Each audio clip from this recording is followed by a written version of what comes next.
6। हम्म, आ, प्रभु ये कर हिंदी कर सकते कर हैं? रहा हूँ मैं कर रहा हूँ प्रभु जी, मैं कर रहा हूँ। हाँ।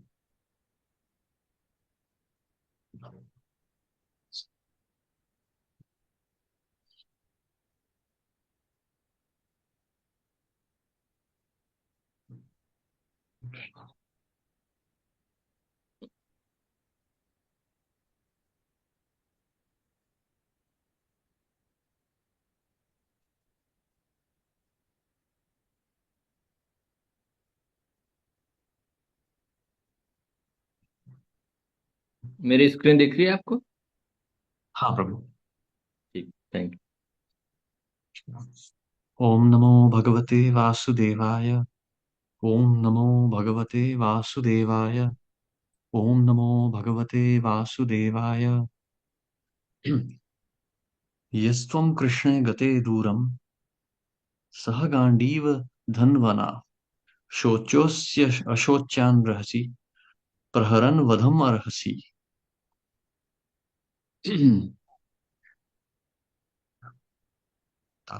अनुवाद और तात्पर्य श्रील प्रभुपाद द्वारा। अरे धूर्त, क्या तुम इस निर्दोष गाय को मारने का दुस्साहस इसलिए कर रहे हो कि भगवान कृष्ण तथा गांडीवधारी अर्जुन दृष्टि के बाहर हैं? क्योंकि तुम इस निर्दोष को एकांत स्थान में मार रहे हो, अतएव तुम अपराधी हो और वध किए जाने के योग्य हो। जिस सभ्यता में ईश्वर को निकाल दे दिया गया हो और जहां अर्जुन जैसा भक्त योद्धा न हो, वहां कलयुग के संगी इस कानून विहीन राज्य का लाभ उठाकर एकांत कसाई घरों में गाय जैसे निर्दोष पशुओं का वध करने की व्यवस्था करते हैं। ऐसे पशु हत्यारों महाराज परीक्षित जैसे पवित्र राजा द्वारा मृत्यु दंड दिए जाने के पात्र हैं। जो अपराधी एकांत स्थान में पशु वध करता है, वह पवित्र राजा द्वारा उसी तरह मृत्यु दंड पाने का भागी होता है, जिस तरह एकांत में अबोध बालक का वध करने वाला हत्यारा। हरे कृष्णा। हरे कृष्ण। हम्म।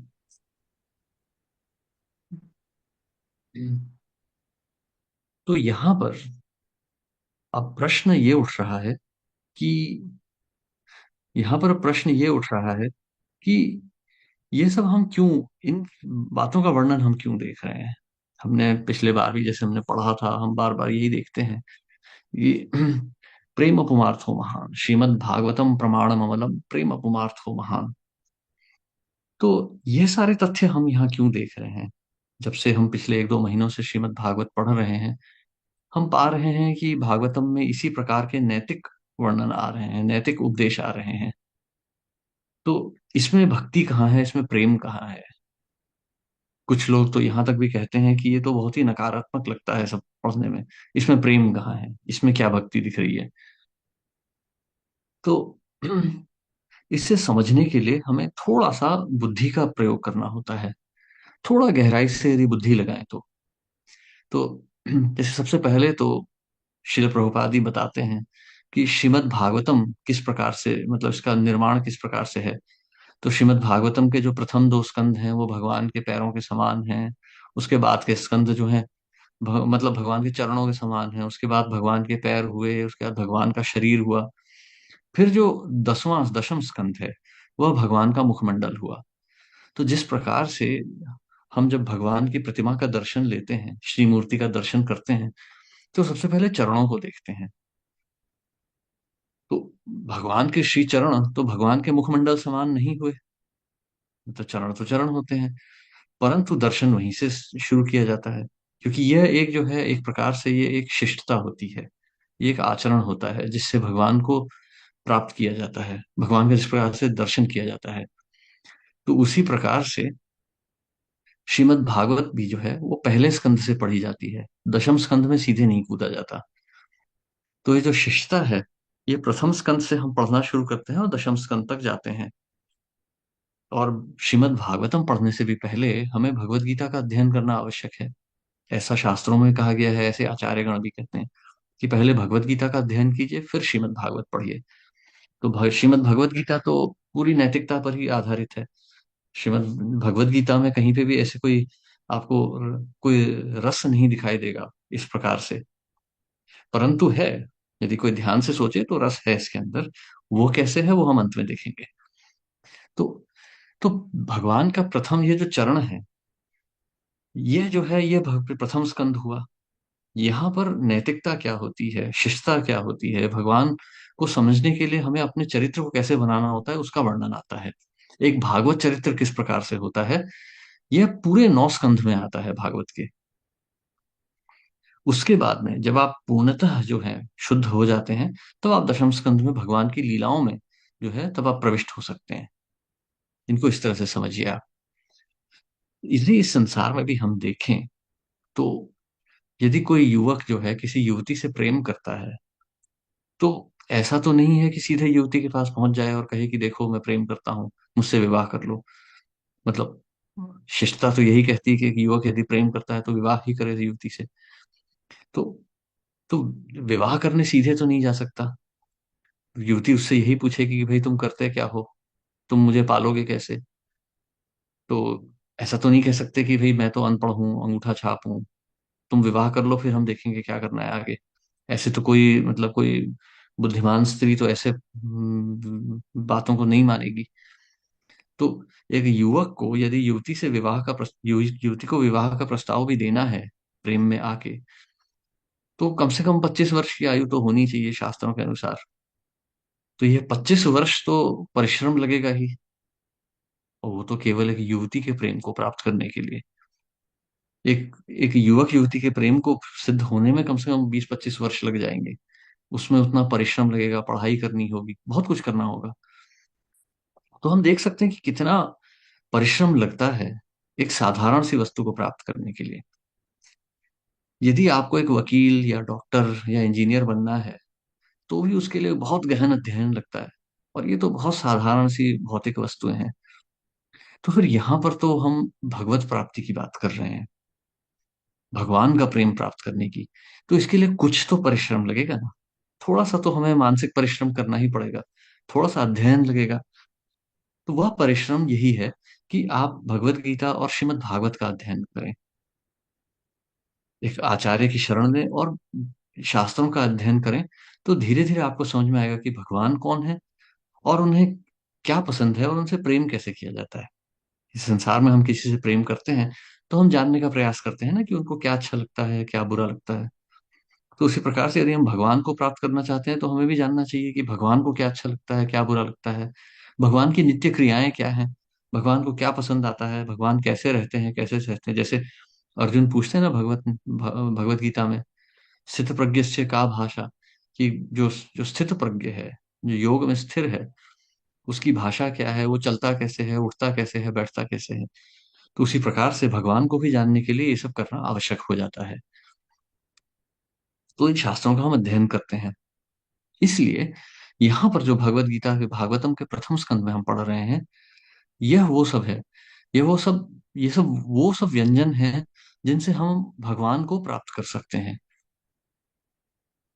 जैसे डॉक्टर बनने के लिए पहले एबीसी तो पढ़नी पड़ती है, उसी प्रकार से चरित्र को शुद्ध करना सबसे आवश्यक है, जिससे पहले हम भक्ति में आगे आगे बढ़ें। तो यहाँ पर अभी हम देख रहे हैं कि एक राजा के कर्तव्य क्या होते हैं। ये पिछले कुछ दिनों से यही संदर्भ रहा है, तो हम इसी संदर्भ में आगे बढ़ते हैं कि राजा का कर्तव्य क्या होता है। तो इस संदर्भ में शिल प्रभुपाद कुछ बहुत ही सुंदर तथ्य कहते हैं कि इस संसार में जो है सभी प्रकार के जो लोग हैं उनकी बुद्धि भ्रष्ट है। जिसने भी भौतिक शरीर ग्रहण किया है उसकी बुद्धि तो भ्रष्ट ही है। तो उसके कारण व्यक्ति सभी प्रकार प्रकार के अनैतिक कार्य कर रहे हैं। वो सभी प्रकार के अनिष्ट कार्यों में लगे हैं, जिसमें से प्रधान है पशु हत्या। पशु हत्या का जो परिणाम होता है अत्यंत घोर होता है। हालांकि सभी प्रकार के नियमों को तोड़ने से दुर्गति ही होती है, परंतु पशु हत्या सबसे ज्यादा प्रबल है अभी इस संसार में, सबसे ज्यादा प्रचलित है। और उसका परिणाम बहुत ही घोर है। अर्थात इसका परिणाम स्वरूप पूरे संसार में सभी प्रकार की अशांति फैली हुई है, और बार बार हो रहे नृशंस युद्ध हैं, जहां नरसंहार जो है बड़ी मात्रा में हो रहा है। तो यह जो पशु हत्या है, इसका दंड केवल एक ही होता है, वह है मृत्यु दंड। शिल प्रभुपाद बताते हैं हमें कि पशु जो होते हैं बालक समान होते हैं। एक बालक का, एक वृद्ध का, एक स्त्री का, एक ब्राह्मण का, इनका वध नहीं किया जाता। एक वृक्ष का, इनका वध नहीं किया जाता। ये चाहे कोई भी गलती कर ले, इनका वध नहीं किया जाता, ये दंडनीय नहीं है। परंतु आज के समाज में इन सभी का वध किया जा रहा है। यदि हम देखें, बालकों का शोषण हो रहा है, वृद्धों का शोषण हो रहा है, स्त्री का शोषण हो रहा है, सभी का शोषण हो रहा है। ब्राह्मण वर्ण तो अब बचा ही नहीं है लगभग, इतना शोषित है कि अब लगभग बचा ही नहीं है। वृक्षों का तो किस प्रकार से संहार हो रहा है, ये तो हम देख ही सकते हैं। और इन सब के कारणवश हम देख रहे हैं कि हमारे समाज में कितनी जो है दुर्गति हुई बैठी है। तो इसी प्रकार से किसका वध किया जाता है, किसका नहीं किया जाता, ये शास्त्रों में लिखा हुआ है। तो तो शास्त्रों में लिखा है कि जब युद्ध भी होता है, तो एक शत्रु का जो वध किया जाता है, वो नियमों के अनुसार होता है। तो जो शत्रु, जो जो किसी प्रकार का नशा किए हुए है, जो शत्रु किसी प्रकार से कोई गलती कर बैठा है, या जो पूरी तरह से पागल है, ऐसे शत्रु का वध नहीं किया जाता। मत्त, प्रमत्त और उन्मत्त, ये तीन श्रेणियां होती हैं पागलपन की, जिसे मतलब हम एक प्रकार से कहेंगे लापरवाही कह सकते हैं। तो मत्त व्यक्ति तो वो होता है जो नशे में है, जिसकी बुद्धि भ्रष्ट हो गई है। वो कुछ क्षण के लिए है, उसकी बुद्धि भ्रष्ट हो गई है, बुद्धि ठीक हो जाएगी तो वो वापस सुधर जाएगा। ये मत्त व्यक्ति होता है। दूसरा होता है प्रमत्त, एक प्रकार का पागलपन। जो व्यक्ति, जिसकी बुद्धि जो है माया ने हर ली है, जो समझ नहीं पा रहा है सही क्या है गलत क्या है, ये प्रमत्त होता है। लगभग 99% जो आज का समाज है वो प्रमत्त ही है। तो प्रमत्त व्यक्ति कौन होते हैं? जो सोचते हैं कि अ, मतलब ये शरीर ही मेरा सब कुछ है, ये शरीर से ही मैं अपने पूरा संरक्षण कर लूंगा। जैसे इस संदर्भ में एक श्लोक आता है कि अ, इस संदर्भ में एक श्लोक आता है जहाँ पे कहा जाता है, एक मिनट रुकिए, हाँ मेरा कंप्यूटर हैंग हो गया है, ये चल नहीं रहा है।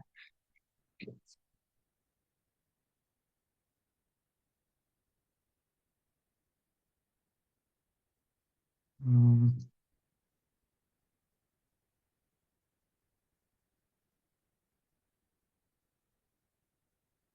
हम्म,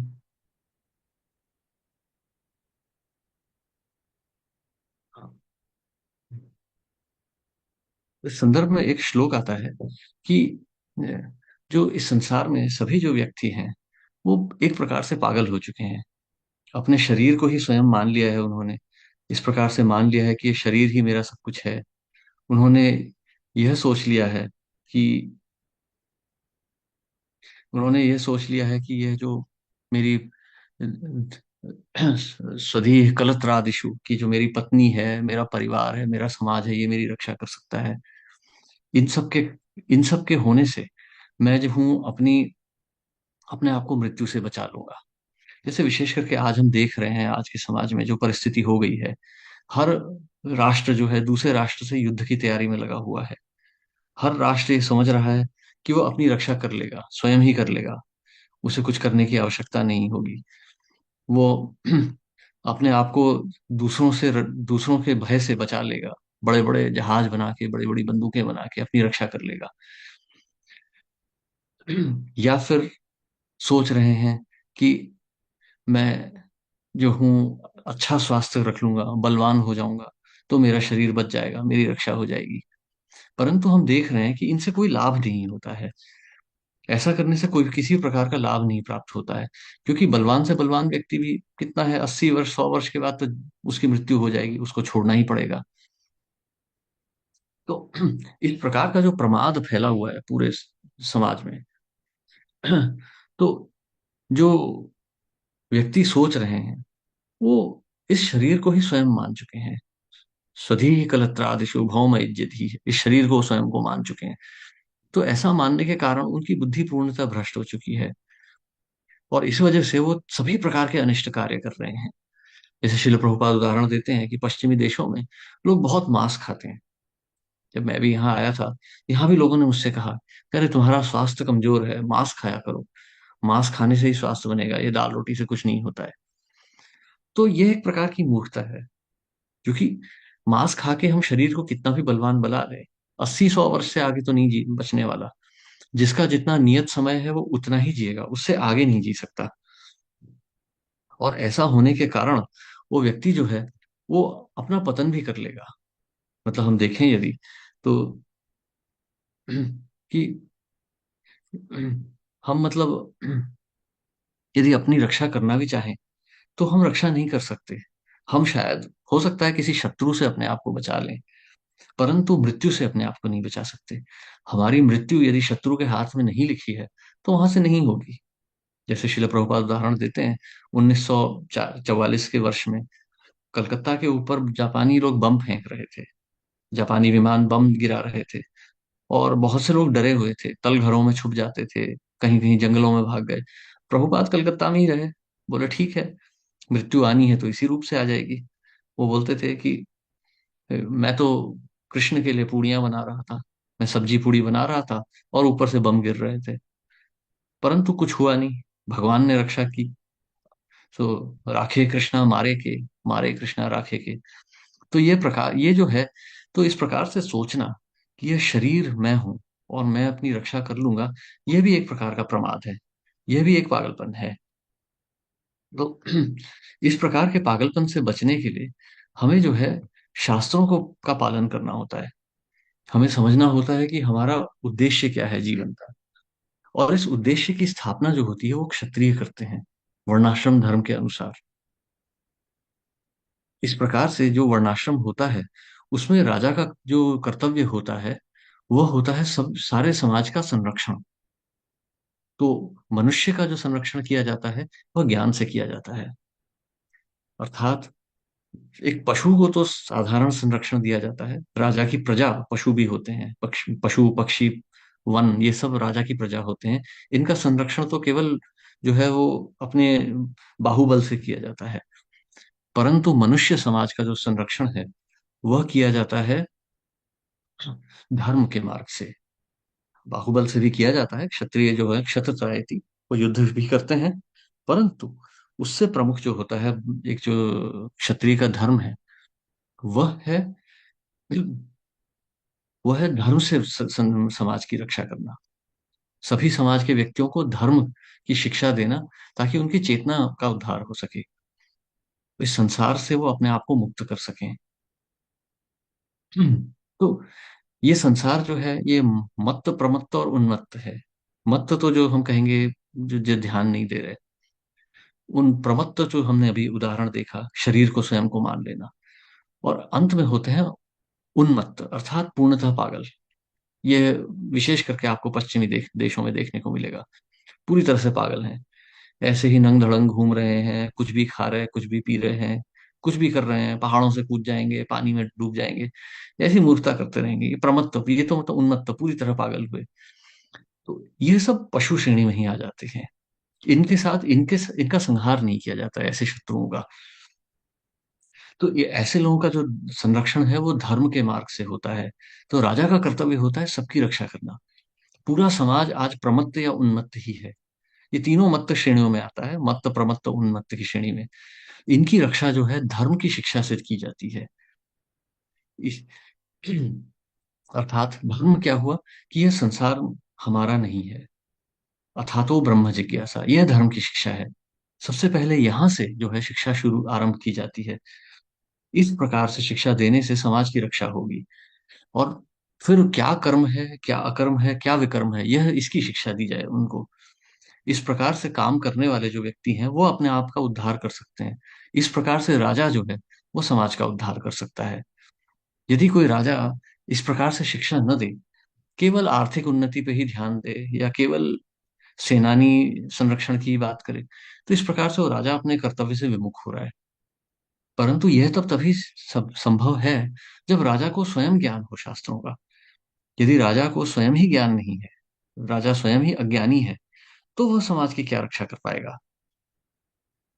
तो वो अपनी ही रक्षा कर ले उसके लिए बहुत बड़ी चीज हो जाती है। तो आप समझ रहे हैं, इस प्रकार से जो है एक राजा का कर्तव्य बनता है कि सबकी रक्षा करे। तो यहाँ पर इसी संदर्भ में भागवतम में एक श्लोक आता है कि धर्म क्या है। अतः पुंभिर द्विज श्रेष्ठा वर्णाश्रम विभागशः स्वनुष्ठितस्य धर्मस्य संसिद्धिर हरितोषणम। अर्थात जिससे भगवान को प्रसन्न किया जा सके, जो भी कर्तव्य से भगवान को प्रसन्न किया जा सके, वही धर्म है। धर्मम तो साक्षात भगवत प्रणीतम। तो आप किसी भी अवस्था में, किसी भी परिस्थिति में हो, यदि आपके जो उद्देश्य है वो भगवान को प्रसन्न करना है, तो आप धीरे धीरे निष्ठा में स्थित हो जाएंगे। यहाँ पर प्रभुपाद ने इस बार बार इसी बात पर जोर दिया है। यदि हम ध्यान से देखें तो प्रभुपाद के 99% जो जो कथन रहे हैं वो धर्म और नीति के ऊपर रहे हैं।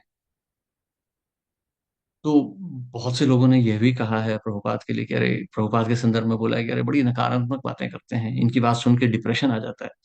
परंतु ये गलत है। यह तथ्य बिल्कुल ऐसा नहीं है।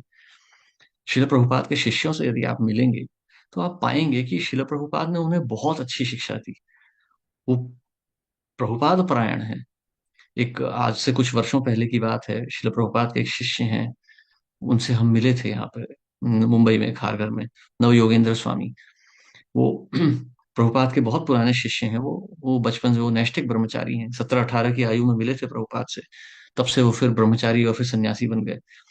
तो वो बहुत ही, जो कहेंगे हम, बहुत ही विनम्र थे व्यवहार में, बहुत ही वो सौम्य थे।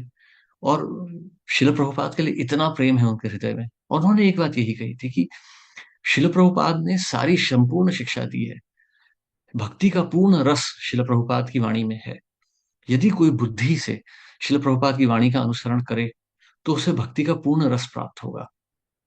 परंतु एक यहाँ पर जो कहेंगे ना, एक शर्त है, वो यही है कि आप अनुशासन से चलिए। आप अनुशासन से चलिए, आपको भक्ति का रस प्राप्त होगा। तो जैसा हमने पहले भी कहा था कि श्रीमद् भागवत भगवान के चरण के समान है, ये पहला स्कंद। तो भगवान के चरण और मुखमंडल के सौंदर्य में कोई अंतर नहीं है। हमारे चरण देखने में बड़े गंदे दिखते हैं, गंदे होते भी हैं, हमारे मुख जैसे नहीं दिखते। परंतु भगवान के चरण कमल भी अत्यंत सुंदर हैं। इसीलिए उन्हें चरण कमल कहा जाता है। समाश्रिता ये पद पल्लव प्लवम, पद पल्लव। ये जो है प्रभुपाद के, जो हमारे जो जो प्रभु के जो चरण होते हैं बहुत सुंदर हैं। प्रभु के चरणों के दर्शन में भी आपको उस प्रेम की अनुभूति होगी। तो यदि आप बहुत ध्यान से, बहुत श्रद्धा से ये श्रीमद् भागवत के पहले प्रथम स्कंद को भी पढ़ेंगे तो आपको भगवत प्रेम यहाँ भी दिखेगा। यदि आपको लग रहा है कि ये वाणी बहुत कठोर है, हमारे अहंकार को चुभ रही है, तो इसको माता के अनुशासन के समान समझिए। एक माता की हर वाक्य में प्रेम होता है। वो चाहे प्रेम से बालक को पुचकारी लगाए या वो पिटाई लगाए, माता के हर कार्य में प्रेम ही होता है केवल। वो गलत नहीं हो सकती, माता गलत नहीं होती है। उसी प्रकार से भगवान की वाणी में कभी कोई बुरे विचार हो ही नहीं सकते, नकारात्मक हो ही नहीं सकते भगवान के और आचार्य के विचार। जैसे एक बालक को माता की डांट में भी प्रेम ही दिखेगा, उसी प्रकार से एक भक्त को भगवान की वाणी में हर समय प्रेम ही दिखेगा। तो यदि आप इस चेतना से जाएं कि भगवान ही माता पिता हैं, हमारे हितकारी हैं, वो ऐसा क्यों कह रहे हैं, यदि ऐसा सोचें, तब आपको इन सभी श्लोकों में प्रेम ही दिखेगा भगवान का। यदि एक रहस्य की बात मैं आपको बताऊं, यदि आप प्रभुपाद को पिता के रूप में देखें, पिता, आचार्य छोड़ दीजिए, गुरु छोड़ दीजिए, शिक्षक, शास्त्री सब छोड़ दीजिए, शास्त्री पंडित, आप सिर्फ पिता के रूप में देखिए, एक पिता की दृष्टि से देखिए। और यह सोचिए कि वो क्या बताने का प्रयास कर रहे हैं, क्यों बता रहे हैं ये सब। तब आपको ये जो रहस्य है भक्ति का एक क्षण में समझ में आ जाएगा। तब आपके मन में कोई प्रश्न नहीं रह जाएगा। जैसे अक्सर भक्तगण पूछते हैं कि प्रभु जी ये ऐसा क्यों लिखा है, ये वैसा क्यों लिखा है। यदि आप प्रभुपाद की वाणी में प्रेम देखने का प्रयास करें तो आपके मन में कोई संशय नहीं रहेगा। सारे तथ्य आपके हृदय में जो है अपने आप उजागर हो जाएंगे। भगवान भगवत गीता में भी कह रहे हैं ना कि जो जो जो व्यक्ति शुद्ध भक्ति करता है, मैं उसके हृदय में ये ज्ञान उजागर कर देता हूँ। तेषाम सतत युक्तानाम भजताम प्रीति पूर्वकम ददामी बुद्धि योगम तम येन माम उपयान्ति ते। मैं स्वयं उसको बुद्धि दे देता हूँ जिससे वो मेरे पास आ सकता है। तो ये सबके पास है, इसके लिए कोई बंधन नहीं है। आप में मुझ में कोई अंतर नहीं है। आप बस ध्यान से इसको पढ़िए, ये सारे तथ्य आपके हृदय में खुल जाएंगे। बस फिर एक कार्य ये रह जाएगा कि आप इनको लौल्यम, एक लोभ के साथ पढ़ते जाएं। और क्या है इसके आगे, और क्या क्या है। जितने लोभ से आप इसको पढ़ते जाएंगे, उतना आपके हृदय में भगवान जो है वो उपस्थित, उतना आपको दिखने शुरू होंगे। जो चेतो दर्पण मार्जनम हम कहते हैं, वो यही है। शिला प्रभुपाद कहते हैं कि आप हरिनाम का स्मरण कीजिए या भागवत कथा पढ़िए, एक ही समान है। क्योंकि दोनों हरिनाम ही है। श्रीमद् भागवत जो है, वह जो है वो ब्रह्म, वो शब्द ब्रह्म है। हरिनाम भगवान भगवान का नाम है। श्रीमद् भागवतम भगवान की वाणी है। इनमें कोई अंतर नहीं है। यदि आप इसको बहुत ध्यान से पढ़ें, भगवान को समझने की प्रयास से पढ़ें, तो आपको इसमें अत्यंत प्रेम दिखाई देगा। और फिर वैसे भी जैसे जैसे करते हुए आप दशम स्कंद तक पहुंचेंगे, फिर भगवान की लीलाओं में तो आप प्रविष्ट होंगे ही। जैसे शिल प्रभुपाद कहते हैं कि यदि आप बहुत ध्यान से श्रीमद् भागवतम पढ़िए, तो प्रथम स्कंद से आप पढ़ते हुए जाइए। जब तक आप दशम स्कंद में पहुंचेंगे, आप शुद्ध भक्त बन जाएंगे। कैसे बनेंगे ये आप पर निर्भर करता है, किस श्रद्धा से आप पढ़ रहे हैं, किस अनुशासन से आप पढ़ रहे हैं। परंतु आप यदि ऐसा कर पाए, तो शुद्ध भक्ति निश्चित है। ये मिलेगी ही मिलेगी। ये शिल प्रभुपाद की वाणी है। तो यह भगवान का आशीर्वाद भी है। इस प्रकार से यदि हम शास्त्रों को पढ़ें, तो हमें सभी इसमें अत्यंत सौंदर्य नजर आएगा। हरे कृष्णा। किसी का कोई प्रश्न या टिप्पणी?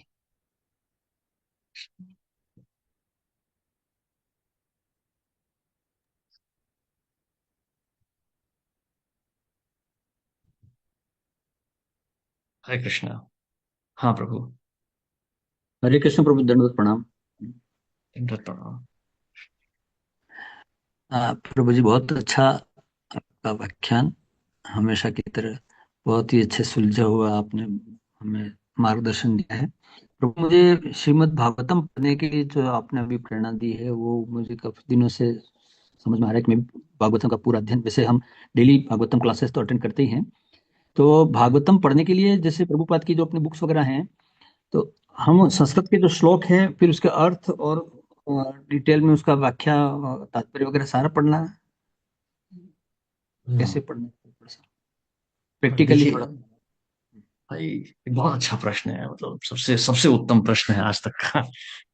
तो भागवतम जब आप पढ़ रहे हैं ना, तो इसमें मैं आपको एक टिप दूंगा। ये मेरे एक बहुत पुराने मित्र थे, ब्रह्मचारी, उन्होंने मुझे बोला था आज से बहुत वर्षों पहले, करीब 20-25 वर्ष पहले। उन्होंने बताया था कि, उन्होंने कहा था कि आप जब भागवतम पढ़ रहे हैं या कोई भी प्रभुपाद की पुस्तक पढ़ रहे हैं, तो ऐसे मत पढ़िएगा कि इसे पढ़ के समझना है या मैं इसे पढ़ के मतलब कुछ बोलूंगा। आप उसे ऐसे पढ़िए कि प्रभुपाद मुझसे क्या कह रहे हैं। मैं आपको बताता हूँ, अपना उदाहरण देता हूँ। जब मैं भी पहले पहले पढ़ना शुरू किया था, तो मुझे समझ नहीं आता था कि श्लोक में क्या लिखा है और तात्पर्य में प्रभुपाद क्या कह रहे हैं। बस पढ़ डालता था और समझ में नहीं आता था। गीता 4-5 बार पढ़ डाली, कुछ समझ नहीं आई। फिर अचानक एक दिन ऐसी लोकल ट्रेन में जाते जाते पढ़ी, तो अचानक सब कुछ समझ में आने लगा। तो ऐसा नहीं है कि अभी सब कुछ समझ में आ गया है, अभी तो बहुत लंबी यात्रा बाकी है। परंतु अब कह सकते हैं कि बुद्धि चालू हो गई, दिमाग की कुंडी खुल गई थोड़ी सी। तो आप श्लोक पढ़िए, श्लोक का जो अनुवाद पढ़िए, और फिर तात्पर्य को श्लोक के संदर्भ में पढ़िए कि प्रभुपाद यहाँ ऐसा क्यों कह रहे हैं, ऐसा सोचिए आप। और समय की चिंता मत कीजिए। समय की चिंता मत कीजिए। ऐसा मत सोचिए कि अरे मुझे ये 1 महीने में ये खत्म करना है। नहीं, आप आराम से जाइए। यदि वो समझ में आने लगा, तो आप पूरी श्रीमद् भागवत 6 महीने में समाप्त कर सकते हैं। बस पहले पहले थोड़ी सी मेहनत लगा लीजिए। शुरू में नहीं समझ में आएगी। आप एक श्लोक पढ़ेंगे, जैसे विशेष करके पहला श्लोक देखिए भागवत का, उसका तात्पर्य करीब 26-27 पन्नों का है। आप पढ़ने जाएंगे, आप डर जाएंगे कि ये क्या है। परंतु आपको एक सरल सा उदाहरण देता हूँ। उस श्लोक के जो तात्पर्य को यदि आप पढ़ें, तो हर पैराग्राफ में प्रभुपाद ने एक शब्द का अनुवाद किया है। आप ध्यान से देखिएगा। अब देखिए कितना सरलता से आप उसे आप 15 मिनट में पढ़ लेंगे, आप पूरा का पूरा। तो आप ऐसे पढ़ते जाइए, ये श्लोक में इस तात्पर्य में यहाँ क्या लिखा है। और यदि कहीं कठिनाई हो रही है तो आप किसी भी भक्त से पूछ लीजिए। शुरू में आपको थोड़ी सी कठिनाई आएगी, लेकिन वो एक बार उस कठिनाई से बाहर आ गए ना, आपको पूरी श्रीमद् भागवतम बहुत ही सरल लगेगी। फिर आप ही सोचेंगे कि ये अब तक क्यों नहीं समझे थे हम। बहुत सरल है। और प्रेम से पढ़िए कि ये मेरे प्रभुपाद हैं, मेरे आचार्य हैं, ये क्या बता रहे हैं मुझे। और यदि कोई कठिनाई आ ही रही है तो मैं तो बैठा ही हूं ना आपकी सहायता के लिए, आपकी सेवा के लिए हूं मैं यहाँ पे। आप कभी भी फोन कर लीजिए मुझे, कभी भी मैसेज कर लीजिए, आपके पास मेरा नंबर होगा शायद। आपने पहले दे रखे हैं सर। हरे कृष्ण। मैं यहाँ मैसेज में डाल देता हूँ। आप जी। चाहिए तो कभी भी पूछ लीजिए, मेरी तो सेवा यही है, मतलब मुझे तो इस्कॉन कवि ने इसी सेवा में रखा है। तो आप चिंता मत कीजिए, आपका सेवक हूँ मैं। आपका ठहरिए, मैं नंबर यहाँ लिख रहा हूँ। आप आपका लोगों को बहुत जिनको चाहिए आप ले लीजिएगा। ये मेरा नंबर है। मैं अभी विदेश में हूँ तो आप व्हाट्सएप कर दीजिएगा, लैंडलाइन नहीं लगेगी।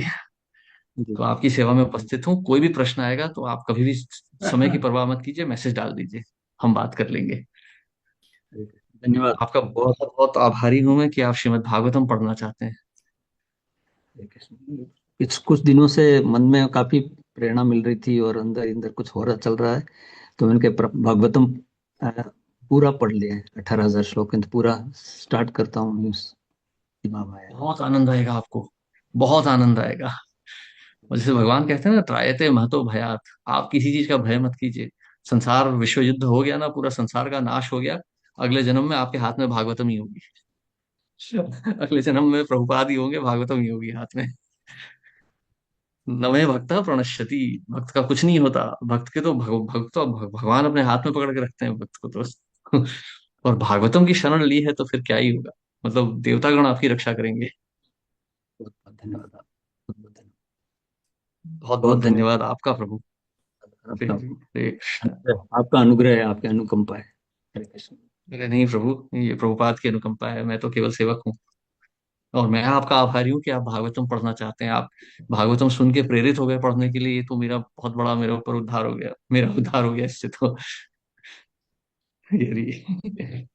हरे कृष्ण। बहुत बहुत धन्यवाद। बहुत बहुत धन्यवाद। बहुत बहुत धन्यवाद प्रभु। हरे कृष्णा। हरे कृष्णा हाँ। प्रभु जी। हरे कृष्णा प्रभु। फिनलैंड की कुछ ठंडी हवा इधर भी आ गई। ये तो भयानक सर्दी है। हाँ मेरे प्रभु मन में बोलिए।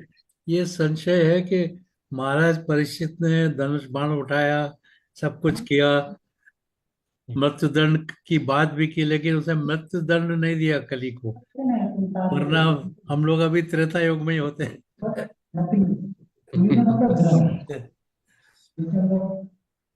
तो इसके बारे में आपका देखिए क्या प्रभु, विचार है? देखिए प्रभु, कली युग, तो जो कली जो पुरुष है वो हम हैं। चैतन्य महाप्रभु भी जब जगाई मधाई को मारने वाले थे, मधाई को ही मारने जा रहे थे सबसे पहले तो नित्यानंद प्रभु ने उन्हें रोका था कि हे प्रभु, आप इस संसार में आए हैं अवगुणों के नाश के लिए। यदि आप इस प्रकार से ये असुरों का वध करने लगे तो पूरे विश्व का वध करना पड़ जाएगा। कलयुग में तो सभी असुर हैं। इसलिए महाराज परीक्षित ने वध नहीं किया। कलेर दोष निधे राजन अस्ति एको महान गुणा, कीर्तनादेव कृष्णस्य मुक्त संगा परम व्रजेत। ये संसार कली, ये तो अवगुणों का निधि है प्रभु। यहाँ पर तो एक को मारने जाएंगे, अगर महाराज परीक्षित एक व्यक्ति को मारते तो सबको मारना पड़ता। क्योंकि यदि आप भागवत पढ़ें तो आप पाएंगे कि कली के लक्षण पहले ही दिखने लग गए थे। ऐसा नहीं था कि कली एक कली पुरुष केवल आया था, वहां उसके और भी लक्षण दिख रहे थे। पूरे समाज में लक्षण दिखने लगे थे, इसलिए महाराज परीक्षित चिंतित हो गए थे। तो कलयुग कोई समय नहीं है, कलयुग कोई व्यक्ति नहीं है, कलयुग चरित्र है, चेतना है। भौतिक जगत में आने से जीवात्मा की चेतना का पतन होता चला जाता है। इस भौतिक संगात संजायते कामा कामात क्रोधो विजायते, तो ये भौतिक प्रकृति के संग से धीरे धीरे चेतना का पतन होता चला जाता है जीव की। और इस प्रकार से सत्युग धीरे धीरे कलयुग में परिवर्तित होता चला जाता है। सत्युग, द्वापर, त्रेता, कलयुग, इस प्रकार से पतन होता है। तो भगवान का उद्देश्य किसी को मारना नहीं है। भगवान हिंसा करने के लिए अवतरण नहीं लेते, उनके भक्त भी इसलिए नहीं आते, चेतना का उद्धार करने के लिए आते हैं। जो भगवान की हिंसा भी होती है वो चेतना को शुद्ध करने के लिए होती है। मृत्यु दंड जिसकी बात हम अभी कर रहे थे, एक क्षत्रिय के धर्म की, वो मृत्यु दंड भी चेतना शुद्ध करने के लिए होता है। एक पशु की हत्या करने वाला, एक मनुष्य की हत्या करने वाले को जब मृत्यु दंड मिलता है तो उसे स्वर्ग की प्राप्ति भी हो जाती है कभी कभी, उसकी चेतना शुद्ध हो जाती है उस दंड से। तो यह दंड केवल चेतना को शुद्ध करने के लिए, भगवान हर जीव को भागवत धाम वापस ले जाना चाहते हैं,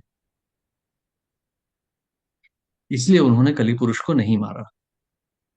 क्योंकि वहां पर उसने उनके समक्ष जो था, अपना जो था आत्मसमर्पण भी कर दिया था। यहाँ पर आप आगे देखिएगा, कली जब देखता है महाराज परीक्षित के हाथ में तलवार तो वो समर्पण कर देता है। आत्मसमर्पण किए हुए शत्रु का वध नहीं किया जाता। तो ये एक नैतिकता भी थी।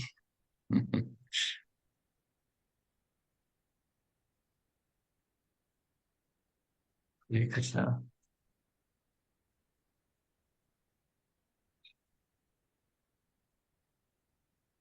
आनंद राम प्रभु। हरे कृष्णा। धन्यवाद राम प्रभु ji, thank you. Wonderful class. प्रभु जी, जैसे आपने ये प्रभुपाद के लाइफ का इंसिडेंट बताया, जैसे 1924 में प्रभुपाद जी जो है वो निर्भय होके अपना भगवान की सेवा में, नित्य सेवा में लगे हैं, जबकि जापान जो है कलकत्ता में बॉम्बिंग कर रहा था। तो वो अपना जीवन के बारे में कुछ सोच नहीं रहे थे, केवल भगवान की नित्य सेवा में पूरे भगवान को समर्पित है। लेकिन कई बार हम ये भी देखते हैं कि प्रोपाद अपने स्वास्थ्य अच्छे रखने के लिए रोज वॉक के लिए जाते हैं। उनका एक रूटीन में हमेशा मॉर्निंग वॉक रहता था। ऑफ कोर्स मॉर्निंग वॉक में भी प्रोपाद जी जो है भगवान के ऊपर चर्चा करते थे, और फिर मसाज भी लेते थे अपना हेल्थ अच्छे रखने के लिए। और उस टाइम पे भी ऑफ कोर्स प्रोपाद जी पूरा टिप्पणियों पे और ट्रांसलेशंस पे काम करते थे, डिस्कशन करते थे। तो अभी इसको कैसे हम समझे, मतलब एक तरफ प्रोपा जी जो है एकदम भगवान के इच्छा के ऊपर अपना जीवन छोड़ दे रहे हैं, और दूसरी तरफ प्रोपा जी एक्सरसाइज, मसाज, जो भी हेल्थ के लिए जो अनिवार्य कर रहे हैं। तो क्या मतलब बैलेंस करना चाहिए कि केवल भगवान पे हम भरोसा रखना चाहिए? हरे कृष्णा। तो बहुत सरल सा है ये तो। देखिए प्रभु, एक सिपाही होता है ना, सवेरे उठ के परेड करता है, मार्चिंग करता है, बंदूक में तेल लगाता है, फिर फायरिंग प्रैक्टिस करता है, सब कुछ करता है, और अच्छा भोजन लेता है। सिपाहियों को 3 बार भोजन मिलता है, अच्छा भोजन मिलता है, कवायद कराई जाती है, सब कुछ होता है। पर जब युद्ध का समय आता है तो यही सिपाही बंदूक लेके दौड़ जाएगा। ऐसा नहीं है कि वो सिपाही बैठ जाएगा कि अरे नहीं, इस शरीर को मैंने इतना अच्छे से रखा है, बंदूक को अभी दुश्मन के आगे कैसे रख दूं इसको, दुश्मन ने तोप चला दी तो सब कुछ चिथड़े उड़ जाएंगे। नहीं, क्योंकि सिपाही उसी के लिए तैयारी कर रहा है ना। तो उसी प्रकार से एक भक्त जो होता है, एक वैष्णव होता है, वो जानता है कि मृत्यु से कोई भय नहीं है। क्योंकि मृत्यु तो मतलब भय तो उसका किया जाता है जिससे आप बच भी सकते हैं, इससे तो बचने का कोई मार्ग ही नहीं है। मृत्यु से तो कोई नहीं बचने वाला, आएगी ही आएगी। परंतु एक, जैसे एक सिपाही होता है युद्ध से नहीं डरता है, पर युद्ध की तैयारी में रहता है। ऐसा नहीं है, सिपाही ये नहीं कहेगा कि यार युद्ध में तो मुझे मार ही देगा शत्रु, क्या फर्क पड़ता है, ऐसी मोटा पतला मैं कैसे भी चले जाऊं, रोटी खा लूं कभी नहीं खाऊं, मोटा हो जाऊं पतला हो जाऊं, दौड़ूं भागूं, क्या फर्क पड़ता है, दुश्मन तो गोली मारेगा ही नहीं। वो युद्ध के लिए जाएगा, अपने कर्तव्य का पालन करेगा। वो अपने शरीर की रक्षा कर रहा है, अपने अस्त्र शस्त्र की रक्षा कर रहा है, अपने धर्म के पालन के लिए। उस धर्म के पालन में यदि उसकी मृत्यु हो गई तो ये उसकी नियति है। परंतु वो विजयी भी होगा।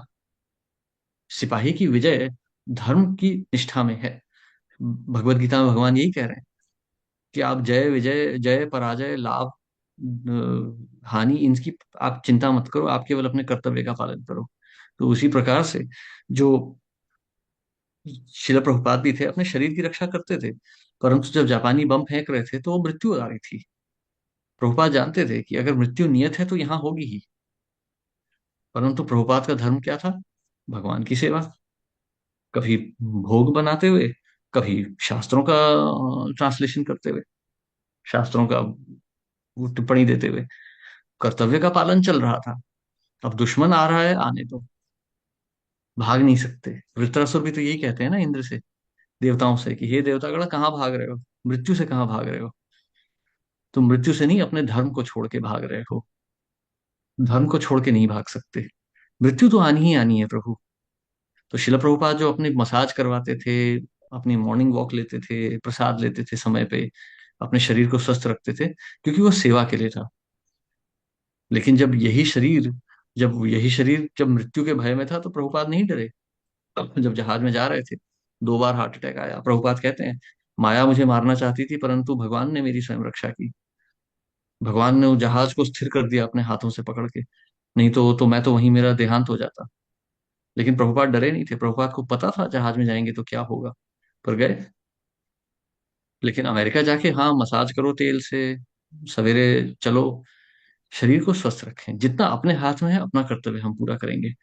एक सिपाही मरने के लिए नहीं दौड़ता है युद्ध भूमि में, शत्रु के वध के लिए दौड़ता है।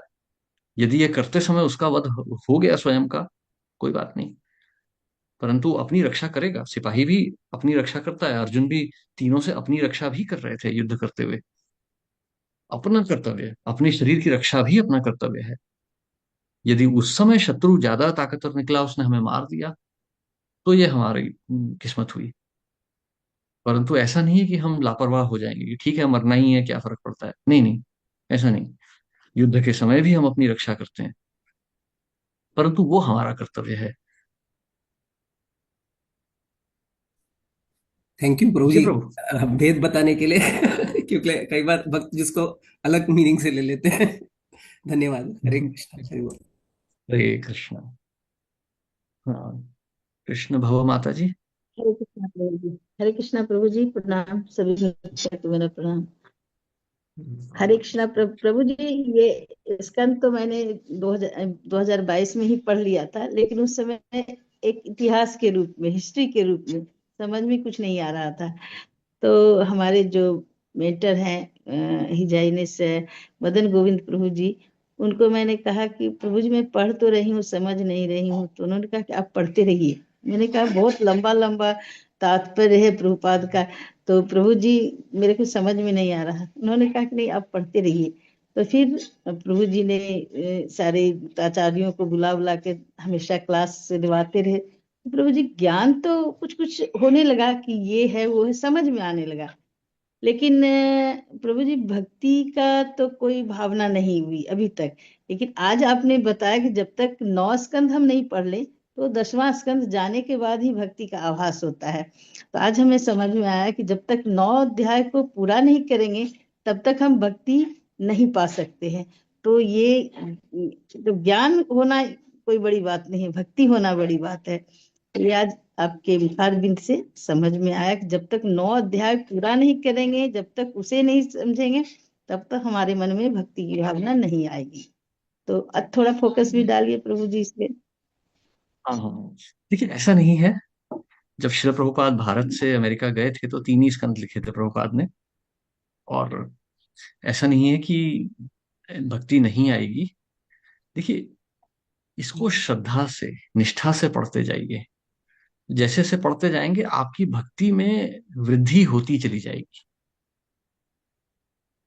भक्ति में ना कुछ कम या ज्यादा नहीं होता। ऐसा नहीं है कि कम भक्ति की या ज्यादा भक्ति की। आपने जिस दिन आचार्य की शरण ली, भक्ति तो उस दिन से शुरू हो गई आपकी। आपका प्रेम मेरे को कितना समझ में बढ़ते नहीं आता जाएगा। है प्रभु जी की भक्ति आई है कि नहीं आई है। ये मैं नहीं समझ पा रही हूँ कि मुझे मेरे में भक्ति आई है या नहीं आई है। तो इस संदर्भ में मैं नरोत्तम दास ठाकुर की एक श्लोक कहना चाहूंगा। उन्होंने एक संगीत में एक बहुत प्रेमपूर्ण वाक्य कहा है। संसार वासना कबे शुद्ध हावे मन, कबे हाम हेरिबो श्री वृंदावन। तो संसार की वासना जितनी कम होती जाएगी, उतना समझिए हमारे हृदय में प्रेम बढ़ रहा है। जैसे महाप्रभु कहते हैं ना कि अ, युगायितम निमिषेण चक्षुषा प्रापशायितम, शून्यायितम जगत सर्वम गोविंद विरहेण में। तो भगवान को आप जितना मिस करेंगी ना, वो समझ लीजिए उतनी भक्ति होते जा रही है। ये भागवतम के 1 स्कंद से भी आ सकती है, ये भागवतम के 12 स्कंद पढ़ने के बाद भी नहीं आ सकती। तो जितना आप इस संसार के प्रेम को छोड़ते जा रही हैं, जितना आपके भगवान के प्रति आसक्ति बढ़ रही है, आचार्य के प्रति आसक्ति बढ़ रही है, वो समझ लीजिए उतना आपकी भक्ति में वृद्धि हो रही है। पर आप चिंता मत कीजिए, आप इस यहाँ तक आ चुकी हैं, इतना आपने पढ़ने का प्रयास किया है, तो भक्ति तो है ही है।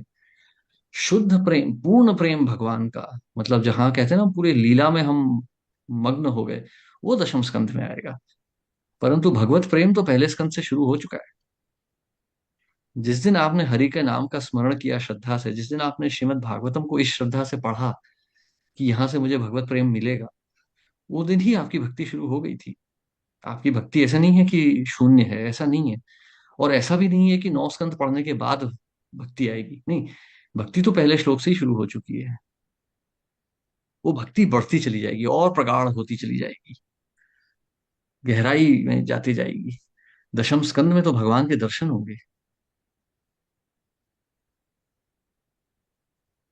जो गोपियां थी भगवान की, वो धन्यवाद कोई प्रभु। साधारण स्त्री नहीं थी, वो कोई कामुक गाय वाली नहीं थी। वो पहले से भक्ति थी।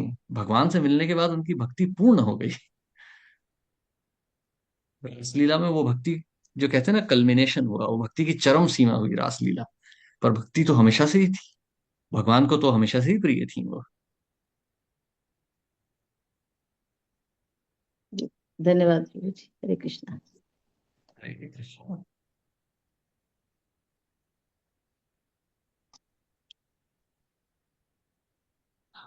किसी का और कोई प्रश्न या टिप्पणी?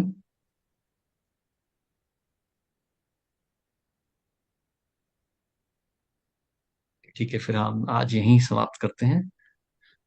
यदि किसी का कोई प्रश्न नहीं है तो, वैसे हमारे पास है 10 मिनट है, यदि कोई पूछना चाहे तो कोई कुछ पूछ सकता है।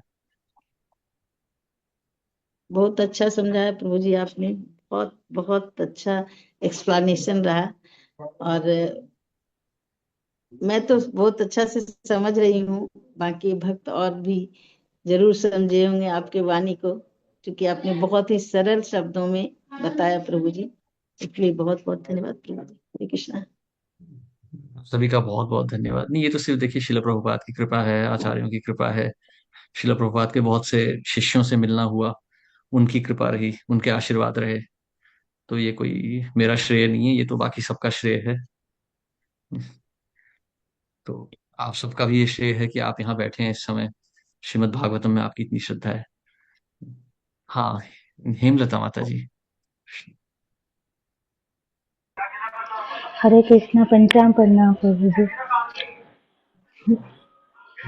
जैसे प्रभु जी 10वें स्कंद में पढ़ने से प्रेम होता है, तो जैसे पढ़ना आता नहीं है तो सुनने से भी वही लाभ मिलेगा।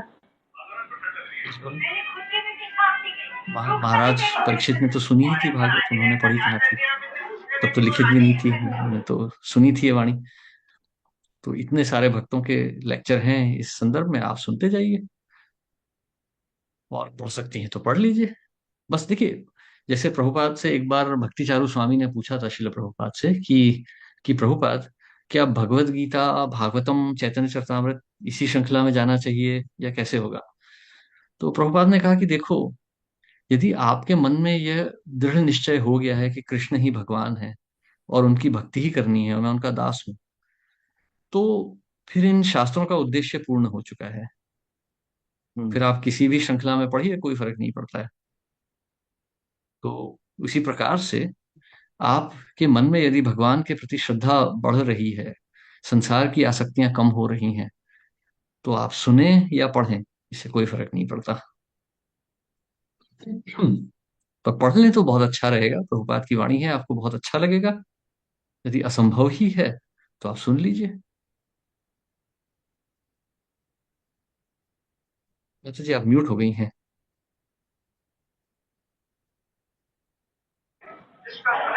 हरे कृष्णा। पढ़ना आता नहीं है प्रभु जी। कोई बात नहीं, तो सुन लीजिए। भगवान के पास पहुंचना है। अब आपको उदयपुर से जयपुर जाना है, आप ट्रेन से जाएं, बस से जाएं, स्कूटर से जाएं, क्या फर्क पड़ा? पहुंच गए, पहुंचना उद्देश्य है। किस माध्यम से गए वही वो महत्वपूर्ण नहीं है। दिल की पीड़ तो बहुत होता है प्रभु जी, मगर पढ़ नहीं सकते तो थोड़ा डर भी लगता है कि छूट ना जाए। नहीं डरने की बात, हरि नाम में तो श्रद्धा है ना आपकी, कृष्ण नाम में। बस कोशिश कर शिला रहे हैं प्रभुपाद में प्रभु जी, श्रद्धा है आपकी, तो बस और क्या उनकी तो चाहिए? कृपा बस प्रभुपाद जी की तो मनुष्य जन्म इतनी कृपा है कि हम पापी को भी स्वीकार कर लिया। बस यही मनुष्य जन्म की सफलता है। बड़े बड़े वकील हो गए, डॉक्टर हो गए, इंजीनियर हो गए, लेकिन आचार्य में श्रद्धा नहीं है तो फिर क्या फायदा। यदि भगवान में श्रद्धा आ गई तो फिर आपको और क्या चाहिए। वो कौन सा वो श्लोक आता है ना कि सारे वो सारे कर्मों से निपुण ब्राह्मण जो है, यदि भगवान में श्रद्धा नहीं रखता तो क्या लाभ है। और यदि कोई चांडाल है, वह भी हरिनाम में श्रद्धा रखता है, तो उसकी हानि क्या है। तो वो तो जो षटकर्म निपुण ब्राह्मण है, यदि भगवान की भक्ति नहीं करता तो उसका कोई ज्ञान का कोई लाभ नहीं। और यदि कोई चांडाल भी भगवान में श्रद्धा रखता है, उसका जीवन तो सफल है। तो पढ़े हों नहीं पढ़े हों, अंग्रेजी पढ़े हों हिंदी पढ़े हों, क्या फर्क पड़ता है। भगवान में श्रद्धा आ गई, बस जीवन सफल हो गया, जीवन का उद्देश्य पूर्ण हो गया, मनुष्य जन्म सफल। हरे कृष्ण। हरि नाम से ही पार हो सकते हैं क्या प्रभु जी? सिर्फ हरि बिल्कुल, नाम क्यों ही। नहीं। ये सब जो हम पढ़ रहे हैं ना, ये पढ़ रहे हैं, सेवा कर रहे हैं, तीर्थ जा रहे हैं, हम तपस्या कर रहे हैं, ये सब इसलिए कर रहे हैं कि हरि नाम में श्रद्धा आ सके। प्रभुपाद कहते हैं 99% जो आपका उद्धार होगा वो हरिनाम स्मरण से होगा। हरिनाम जप हरे से कृष्ण। होगा। भगवान भी कह रहे हैं ना, सभी तपस्याओं में जप हूं मैं। धन्यवाद प्रभु जी, हरेक आपने जप मुझे श्रद्धा धन्यवाद से कीजिए। धन्यवाद प्रभु। हाँ, यदि आपको फिर भी कुछ डर लगता है तो मैं इतना कहूंगा कि ये डर का भी आपको फायदा है। यदि आपको डर लगता है कि आपने पढ़ाई लिखाई नहीं की है या कुछ किया है, तो आप इस डर से हरिनाम और गहराई से लीजिए कि हे भगवान, मुझे पढ़ना लिखना नहीं आता, हे भगवान मैं शास्त्रों में निपुण नहीं हूँ, अब हरिनाम आप ही मेरी शरण, आप ही मेरी रक्षा कीजिए। इस श्रद्धा से आप हरिनाम का जप कीजिए हरे और कृष्ण जितना प्रभु हो जी, सके बहुत साधु वाणी सुनिए। हरे कृष्ण प्रभु जी, पंचांग प्रणाम, बहुत अच्छे से समझाया आपने। हरे धन्यवाद। कृष्ण। हरे हरे कृष्ण। चंद्र प्रभा माता जी।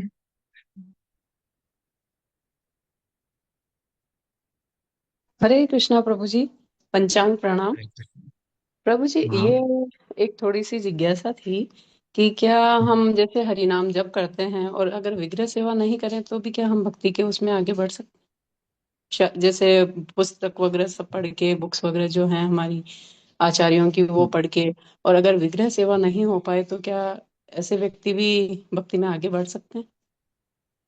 देखिए, हरिनाम का उच्चारण जी। पर हरिर नाम एवं केवलम, जितना हम और करेंगे हमारी भक्ति आगे बढ़ेगी, परंतु हरिनाम स्वयं में पूर्ण है हमें भगवत धाम तक ले जाने के लिए। अब इस संदर्भ में शिल प्रभुपाद क्या कहते हैं। शिल प्रभुपाद कहते हैं कि हम मूर्ति पूजा यदि कर रहे हैं तो हमारी श्रद्धा बढ़ जाती है, भगवान में हमारी श्रद्धा बढ़ती है, भगवान की सेवा करने का अवसर एक और बढ़ जाता है।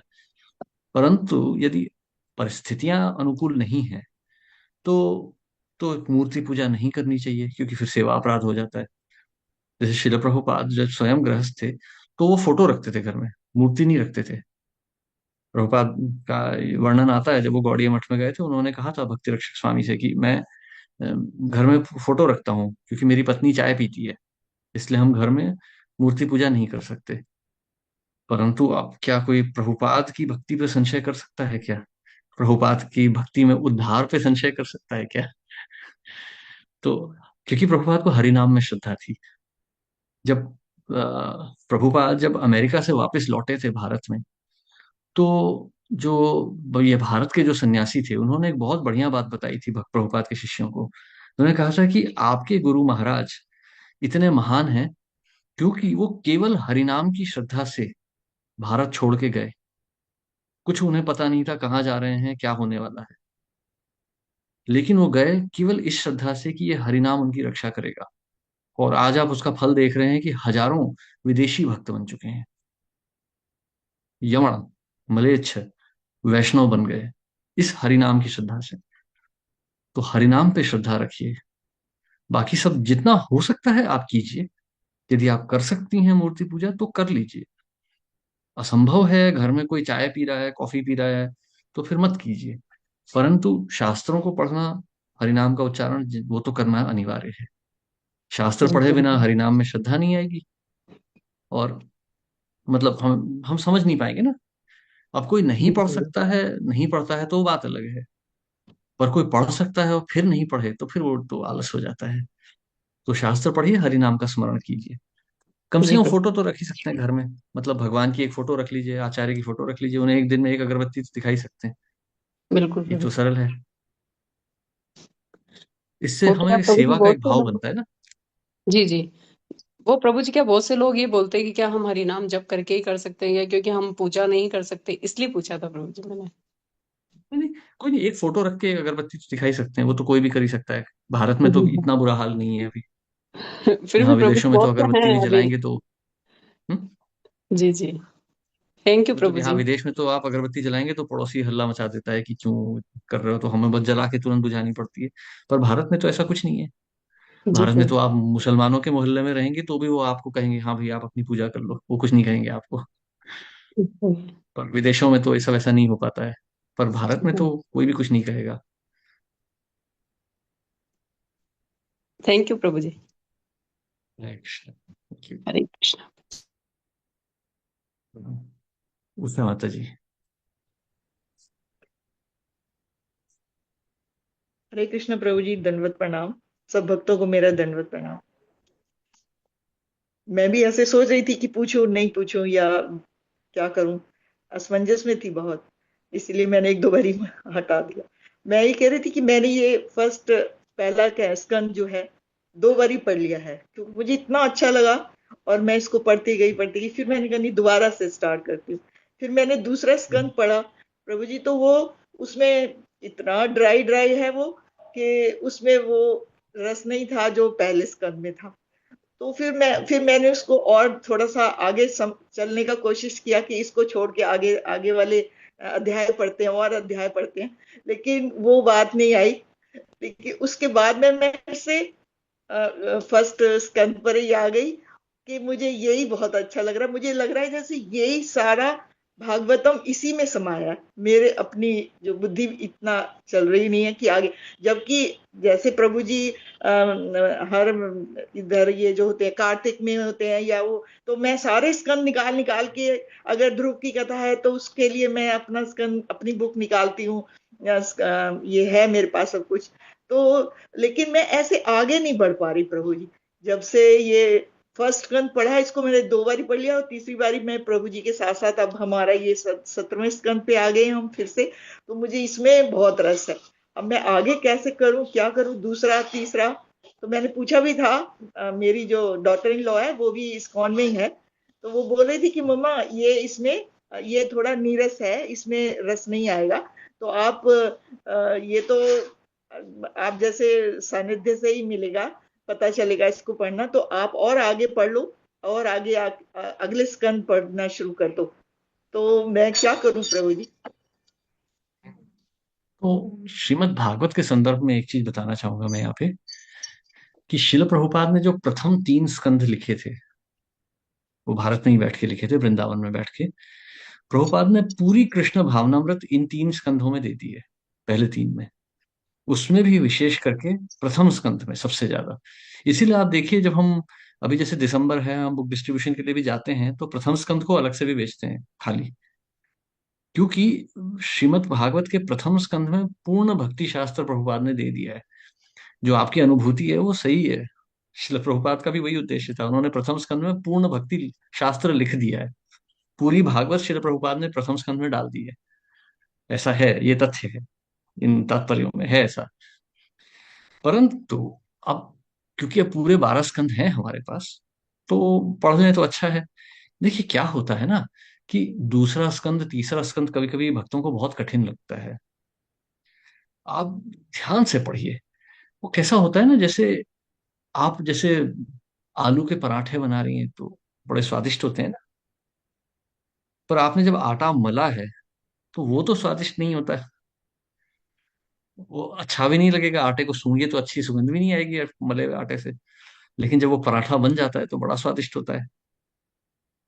तो जब आप ये दूसरे स्कंद को पढ़ेंगे ध्यान से, दूसरा, तीसरा, चौथा स्कंद, जब धीरे धीरे वहां से आगे बढ़ेंगे ना, तो आधार बनता है। तो मैं संक्षेप में कहूंगा, अभी तो हम दूसरा स्कंद पढ़ेंगे, चिंता मत कीजिए, यदि भगवान की इच्छा रही, हम सब जीवित रहे, तो दूसरा स्कंद भी पढ़ लेंगे साथ में। परंतु एक चीज ये है, आप इसको ना इस प्रकार से समझिए कि ये जो दूसरा स्कंद है ना, ये दूसरा तीसरा ये आधार बनते हैं। इन आधार पे जब आप जाएंगे, देखिए एक चीज सबसे महत्वपूर्ण है, भगवत गीता के प्रथम दूसरे स्कंद जो भगवान के चरणों के समान है, इनसे क्या होता है। देखिए भगवान की लीलाएं तो सबको अच्छी लगती हैं सुनने में, मेरे तो गिरधर गोपाल दूसरो ना कोई। परंतु भगवान के लिए प्रेम से पहले भगवान के लिए श्रद्धा आनी चाहिए। एक माता जो होती है, माता और पुत्र का जो संवाद होता है, वो बाहर वाले को बड़ा अजीब लगेगा सुनने में, ये कैसी बात कर रहा है। पर पुत्र के मन में सबसे पहले माता के लिए श्रद्धा होती है, फिर प्रेम होता है। यदि श्रद्धा नहीं होगी तो प्रेम का कोई अर्थ नहीं रह जाता। इसलिए भगवान के लिए श्रद्धा आएगी। भगवान कितने महान हैं, जिन भगवान को हम लीला करते हुए देख रहे हैं। देखिए ब्रह्म विमोहन लीला क्या है भगवान की। ब्रह्मा जी तो स्वयं भगवान विष्णु से ज्ञान प्राप्त करके सृष्टि का निर्माण कर रहे हैं।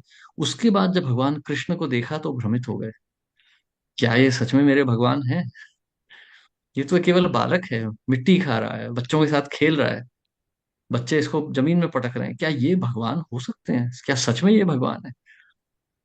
वो तो ब्रह्मा जी हैं, परम गुरु, गुरु के गुरु। और वो भ्रमित हो गए, फिर हमारी क्या औकात है। इसलिए जब हम दूसरा तीसरा स्कंद पढ़ते हैं तो भगवान की महानता हमें समझ में आती है, भगवान की श्रेष्ठता हमें समझ में आती है, वो श्रद्धा आती है हमारे हृदय में। फिर जब हम धीरे धीरे भगवान के प्रेम के बारे में पढ़ेंगे, तब हमें समझ में आएगा कि ऐसे भगवान जिन्हें प्रेम करने की कोई आवश्यकता नहीं है, वो प्रेम कर रहे हैं, तो वो और कितने महान हो जाते हैं अपने प्रेम से। एक शिशु पूरी तरह माता पे निर्भर होता है, वो माता के लिए कुछ नहीं कर सकता। यदि हम ध्यान से सोचें, एक पुत्र माता के लिए कभी कुछ नहीं कर सकता है। ये केवल एक भ्रम है हर पुत्र का कि मैं अपनी माता की सेवा कर रहा हूँ। वो कोई कुछ नहीं कर सकता है। एक पुत्र कभी भी इस लायक नहीं होता कि अपनी माता की सेवा करे। माता इतनी महान होती है, माता सिर्फ कृपा करती है। तो पुत्र उस आभार में कुछ कर दे तो कर दे, माता उसे स्वीकार कर लेगी, परंतु माता को आवश्यकता नहीं होती है पुत्र की, पुत्र को माता की आवश्यकता होती है। वैसे ही जीव को भगवान की आवश्यकता है, भगवान को जीव की कोई आवश्यकता नहीं है, पर जीव की सेवा ग्रहण कर लेते हैं। तो यदि हम ऐसे भगवान से प्रेम करना चाहते हैं तो पहले समझें वो कितने महान हैं। इसलिए दूसरा तीसरा स्कंद इस प्रकार से आता है। इस श्रद्धा से पढ़िए, आपको बहुत अच्छा लगेगा, उधर भी आपको रस ही मिलेगा। हरे कृष्ण प्रभु जी, बहुत अच्छा। कोशिश करूंगी मैं आगे से दोबारा दोबारा। और आगे के स्कंद भी बहुत अच्छे हैं, वो सब हमने पढ़े भी हैं। प्रभु जी की कृपा से बहुत गज गजेंद्र का हमने पढ़ा, तब हमने अपना बुक निकाली। मैं हर बार अपनी बुक निकाल के, हमें पता होता है कि कौन सा स्कंद है कौन सा, तो वो प्रभु जी बताते तो हम जरूर। लेकिन मतलब इसको मैंने 2 बार ही पढ़ा। और प्रभु जी जब तक मैं इस्कॉन मैंने ज्वाइन नहीं किया था, मुझे पढ़ने का भगवान की तरफ से, मेरा ख्याल है ये अच्छी बात है, मुझे पढ़ने का शौक है। तो मैंने डोगरे जी की, किसी ने मुझे भागवतम दिया, तो वो मैंने पढ़ा। तो मैंने मतलब मुझे पढ़ती रहती थी, तो मेरे बच्चे भी कहते थे कि मम्मी तो गई बस, अब पता नहीं कितनी देर में उठेगी। तो अच्छा लगता था। उसको एक बार ही फिनिश किया प्रभु जी, उसके बाद में मुझे वो इतनी अच्छी लगी, फिर उसको मैंने दोबारा पढ़ा। तो अच्छा है कि, तो मैं सोच रही थी कि मैं आगे 2 वाला या 3 वाला मैं क्यों नहीं पढ़ रही हूँ। अब आपने बोला है तो मैं अब जरूर उस पर ध्यान दूंगी और मैं अवश्य पढ़ूंगी प्रभु जी। हरे कृष्णा प्रभु जी, कृष्ण। बहुत बहुत देखिए बहुत धन्यवाद रस प्रभु। मिलेगा, भागवतम रसालयम है, आपको रस मिलेगा उसमें भी। बहुत बहुत धन्यवाद। हरे कृष्ण। हम्म, ठीक है, तो और किसी को कोई प्रश्न है? यहीं पे आज समाप्त करते हैं। सभी का बहुत बहुत धन्यवाद। हरे कृष्ण। शिल प्रभुपाद की जय। हाँ, समावेत थैंक गौर यू। भक्तवृंद की जय। थैंक यू प्रभु जी। एक बार सभी अनम्यूट करेंगे और प्रभु जी का हरे कृष्ण महामंत्र से हृदय से धन्यवाद करेंगे। हरे हरे कृष्णा कृष्णा हरे हरे कृष्णा हरे कृष्णा कृष्णा कृष्णा कृष्णा कृष्णा हरे हरे हरे हरे हरे राम हरे राम हरे राम राम राम हरे हरे हरे। हरे श्री प्रभुपाद श्री की जय, गीता प्रभु जी की भगवान प्रभु की जय। जय, श्री धन प्रभुपाद गोविंद प्रभु की समझते जय हैं जय श्री जय, विद्या जय प्रभु जी का भक्तजन की जय। सभी भक्तजन की जय।